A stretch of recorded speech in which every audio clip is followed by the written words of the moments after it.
नमस्कार दोस्तों, राकेश दवे क्लासेस में आपका हार्दिक स्वागत है। आज हम हमारे 11वें लेक्चर में अरिथमेटिक प्रोग्रेशन के बारे में पढ़ेंगे। अरिथमेटिक प्रोग्रेशन जानने के पूर्व हम यह समझ लें कि सीक्वेंस किसे कहते हैं। Sequence means a set of numbers where the numbers are arranged in a definite order like the natural numbers is called a sequence. Suppose हमने यह नंबर्स लिखे हैं ऑर्डर में 1 2 3 4 5 6 7। तो यह सब जो नंबर है यह एक डेफिनेट ऑर्डर में है। मीन्स यदि हम बोले कि 13 पोजीशन पे कौन सा नंबर आएगा, 13वीं जगह पर कौन सा नंबर आएगा, तो डेफिनेटली इट विल बी 13। यदि हमें कहा गया कि 14 पोजीशन पे कौन सा नंबर आएगा, तो वो आएगा 14।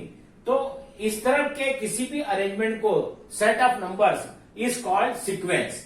सपोज हमने यहां 4 6 8 10 ऐसा लिखा है, हमें कहा गया कि 5th पोजीशन पे कौन सा नंबर आएगा, तो definitely you will tell 12 will be the number which will come in play in 5th position. अर्थात यहां हम देख रहे हैं कि हर एक नंबर 2 के एडिशन से आगे यह सीक्वेंस बढ़ रहा है, ये नंबर्स बढ़ रहे हैं। तो एक डेफिनेट ऑर्डर में यदि कोई सेट ऑफ नंबर्स है तो उसे हम सीक्वेंस कहते हैं।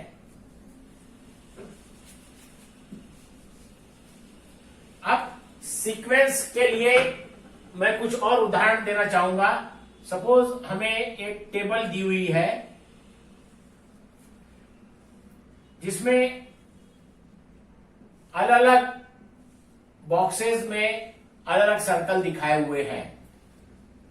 यहां सपोज नंबर ऑफ सर्कल्स और यह अरेंजमेंट,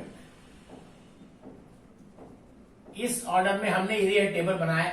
सपोज हमने यहां इस टाइप से बनाया हुआ है, यहां इस टाइप से अरेंजमेंट है, यहां इस टाइप से अरेंजमेंट है।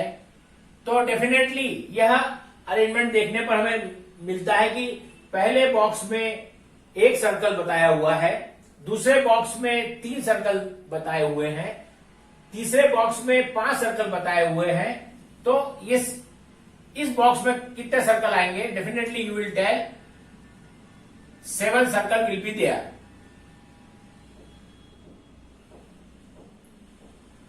तो यह पोजीशन रहेगी अरेंजमेंट की।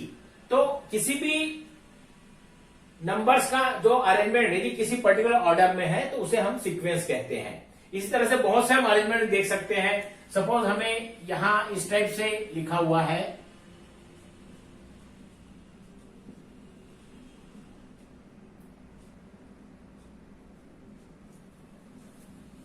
यह जो सेट ऑफ नंबर्स है, यदि हम इसे गौर से देखें तो हमें पहली पोजीशन पे 3 दिखाई दे रहा है, दूसरी पोजीशन पे 7 है, थर्ड पोजीशन पे 11 है, फोर्थ पोजीशन पे 15 है और फिफ्थ पोजीशन 19 है।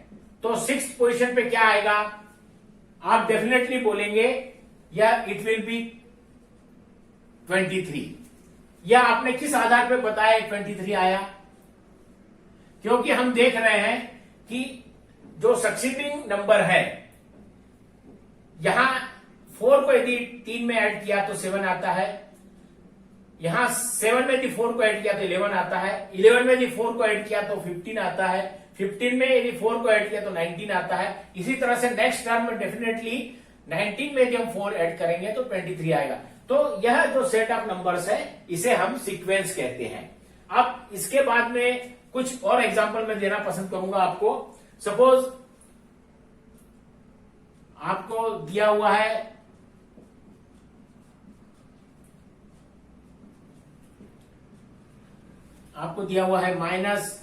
-7 -3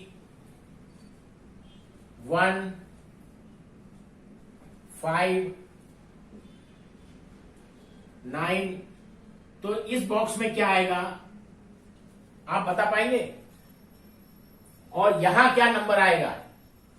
तो यहां हम देख रहे हैं कि यहां 3 में 2 को ऐड करो तो 5 आता है, यहां 5 में 2 ऐड करो 7 आता है, 7 में 2 ऐड करो तो 9 आता है। इसी तरह से हर एक जगह एक पर्टिकुलर पैटर्न बना हुआ है।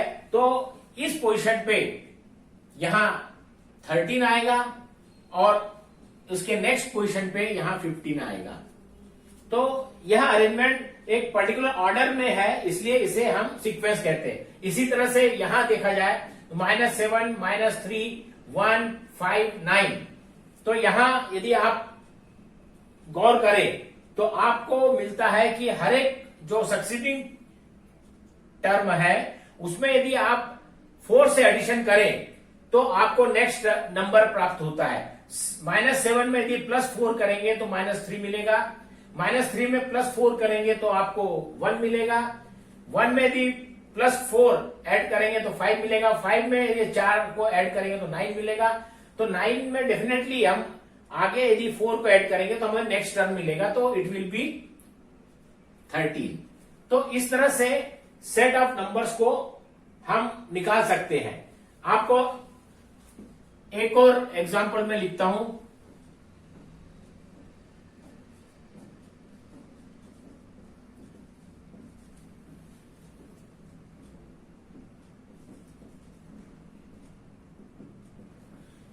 यदि इस अरेंजमेंट को देखें नंबर्स के, तो हमें पहली पोजीशन पे 4 दिख रहा है, नेक्स्ट 8, फिर 16, फिर 32, फिर 64। तो यहां आपको यह सीक्वेंस मिलता है। तो इसके बाद वाला नंबर क्या होगा? तो डेफिनेटली यू विल टेल, इसकी जगह आएगा आपका 128। यह किस आधार पे आप बोल सकते हैं? आप यदि इसे गौर करें तो आपको महसूस होता है कि हर एक टर्म में यदि हम 2 से मल्टीप्लिकेशन करें तो हमें आगे वाला नंबर प्राप्त होता है। 4 multiply by 2 it will be 8।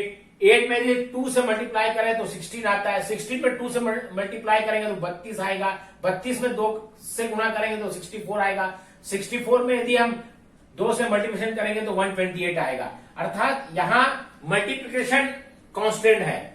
और यहां आप देखते हैं कि यहां पर्टिकुलर जो टर्म है, कंसेक्यूटिव 2 टर्म के बीच का डिस्टेंस वह कांस्टेंट है।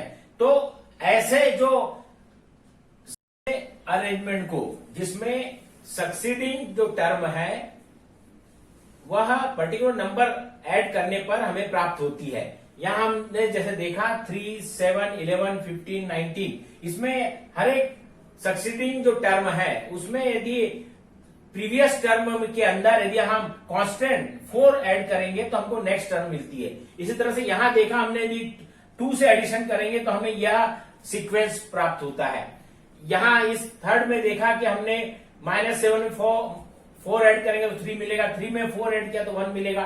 तो ऐसा अरेंजमेंट, ऐसा सीक्वेंस जिसमें हमें next term particular number add करने में प्राप्त होता है उसे अरिथमेटिक प्रोग्रेशन कहते हैं। और इस टाइप का जो अरेंजमेंट है जिसमें नेक्स्ट नंबर किसी पर्टिकुलर नंबर से मल्टीप्लिकेशन करने पर प्राप्त होता है उसे ज्योमेट्रिक प्रोग्रेशन कहते हैं। तो यह ज्योमेट्रिक प्रोग्रेशन कहलाएगा और यह जो जितने एग्जाम्पल दिए हैं यह अरिथमेटिक प्रोग्रेशन कहलाएंगे। इसके आगे हम और आगे जानकारी प्राप्त करेंगे।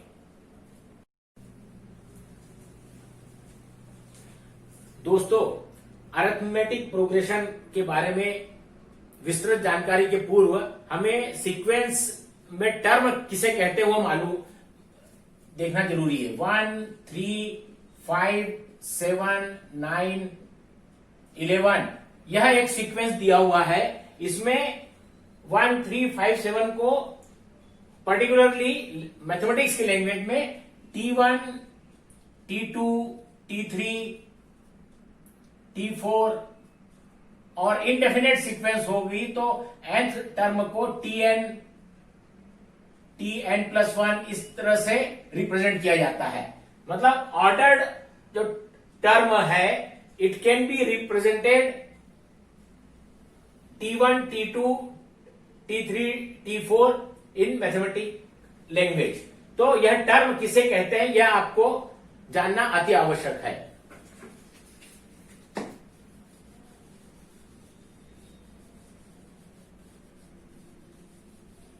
अब इसके पश्चात अरिथमेटिक प्रोग्रेशन के बारे में मैंने कुछ चीजें यहां लिखी है, मैं वह समझाता हूं।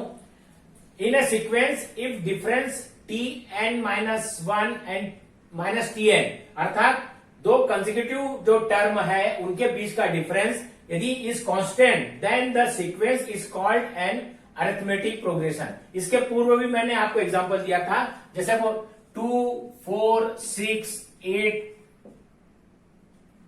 10, 12 इस तरह की सीरीज, और दूसरे एग्जांपल जैसे 1, 4, 7, 10, 13, 16, 19 इस तरह से जो सीरीज रहती है उसे हम अरिथमेटिक प्रोग्रेशन कहते हैं, क्योंकि पहले सीक्वेंस में हमने देखा कि यहां हर एक कंसेक्यूटिव टर्म्स के बीच का डिफरेंस 2 है, यहां हर एक कंसेक्यूटिव टर्म्स के बीच का डिफरेंस 3 है। इसी तरह से ऐसा कोई सा भी अरेंजमेंट हमें दिखता है तो उसे हम अरिथमेटिक प्रोग्रेशन कहते हैं। तो वही चीज यहां एक्सप्लेन की गई है। In a sequence if difference Tn-1 Tn, अर्थात दो कंसेक्यूटिव टर्म के बीच का difference is constant then the sequence is called an arithmetic progression. यह मैंने इस एग्जाम के द्वारा आपको बताया।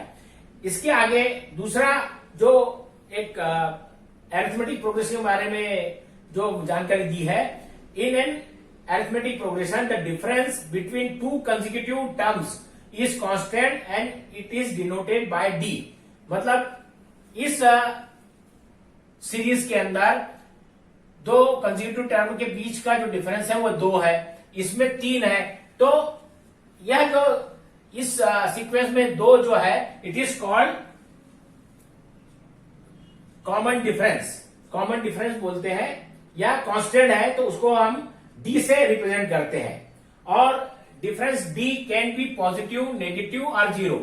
अर्थात यह जो सीरीज है जहां यहां डिफरेंस 2 है, यहां +3 है, ऐसा माइनस में भी हो सकता है, या फिर मान लो कोई सीरीज आपको दी है 7, 7, 7, 7, it is also an arithmetic progression. यहां जो डिफरेंस है दो कंसेक्यूटिव टर्म के बीच का वो 0 है, तो यह जो डिफरेंस है कॉमन डिफरेंस जो है वो it can be positive, it can be negative और इट कैन बी 0। तो यह अरिथमेटिक प्रोग्रेशन का एक और गुण है। और चौथा पॉइंट जो मैंने यहां बताया है वह in an arithmetic progression if the first term is a and common difference is d then the terms in the sequence are a plus d, a plus 2d, a plus 3d। अर्थात यदि पहला term a है, suppose यहां इस series के अंदर 2 रहेगा पहला टर्म, तो यदि a फर्स्ट टर्म है तो next term a plus D रहेगा। जैसे कि इस सीरीज के अंदर आप देखिए यहां नेक्स्ट टर्म 4 आएगा, क्योंकि कॉमन डिफरेंस जो है इस सीरीज के अंदर 2 है, तो 2 + 2 मतलब यहां 4 आएगा। फिर नेक्स्ट टर्म a + 2d आएगा, मतलब फर्स्ट टर्म 2 है और उसके आगे और एक और डी ऐड करेंगे तो ये 2d ये थर्ड टर्म हो जाएगा। इस तरह से आप कोई भी अरिथमेटिक प्रोग्रेशन को ही कर सकते हैं, and a + 2d, a + 3d so on. तो यह 4 बातें प्रमुख है किसी भी अरिथमेटिक प्रोग्रेशन को अच्छे से जानने के लिए। अब इसके पश्चात हम अगले लेक्चर में अरिथमेटिक प्रोग्रेशन से संबंधित प्रश्नों को देखेंगे और उन्हें सॉल्व करेंगे। दोस्तों, आपको राकेश दवे चैनल कैसा लगा? आप इसे अवश्य लाइक कीजिए, अवश्य सब्सक्राइब कीजिए। धन्यवाद।